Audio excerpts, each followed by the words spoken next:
अस्सलामुअलैकुम वरहमतुल्लाहि वबरकातुहू। आज सुबह से ही पड़ोस में बहुत चहल पहल थी। अम्मी वहीं गई हुई थीं। बात ही ऐसी थी, इरम के रिश्ते के लिए लोग आने वाले थे।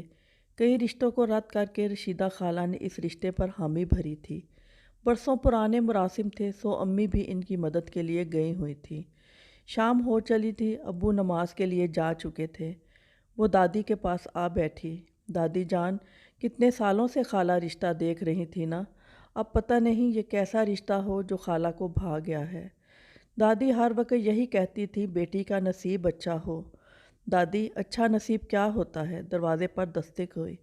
अम्मी आ चुकी थी, सलाम करके बैठी रहीं। दादी ने रिश्ते के मुतल्लिक पूछा। बस अम्मा, क्या बताऊं, ना तहजीब ना रख रखाव, बातचीत का अंदाज भी जाहिलाना। कोई सुलझाव नहीं, बस पैसा देखा रशीदा ने। अरे पैसा तो रो पीट कर छीन झपट कर कोई कैसे भी हासिल कर लेता है। इसके सहारे कोई ज़िंदगी गुजरती है। बड़ा जुल्म होने जा रहा है बच्ची पर। अजीब शेखियाँ मारता बाजारी सा अंदाज था इन लोगों का। आदमी भी साथ आया था। बरसों पहले किसी तरह बाहर निकल गया था। पैसा कमा लिया लेकिन और कुछ नहीं। वो सख्त अफसुर्दा थी। हाँ, मुझे अंदाज़ा था रशीदा ऐसा ही कुछ करेगी। शादी से पहले कुछ नहीं देखना, अपने हाथों से लड़की को कुएं में धक्का देना, फिर अच्छे नसीब की दुआ करना। अच्छा मजाक है, दादी को भी रंज हुआ था। सबा बेटी, तुम पूछ रही थी ना अच्छा नसीब क्या होता है। नसीब को सिर्फ पैसे के तनाज़ुर में नहीं देखना चाहिए। असल चीज़ तो लड़के का किरदार है।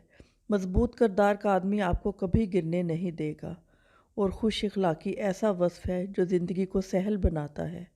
अच्छे इखलाक वाला, खुशबाश रहने वाला, नरमी से मोहब्बत से पेश आने वाले के साथ ज़िंदगी बहुत आसान और ख़ूबसूरत मालूम होती है।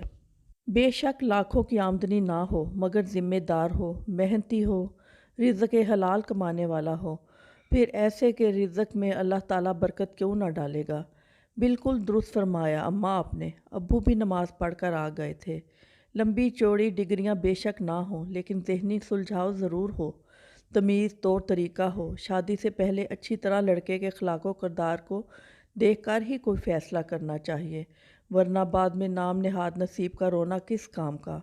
अपनी तरफ से कोई गलती ना करो, बाकी सब इस पाक परवरदिगार के हवाले। आखिर में अल्लाह रब्बुल इज़्ज़त से दुआ है, अल्लाह पाक हर बेटी का नसीब खूबसूरत बनाए। आमीन सुम आमीन।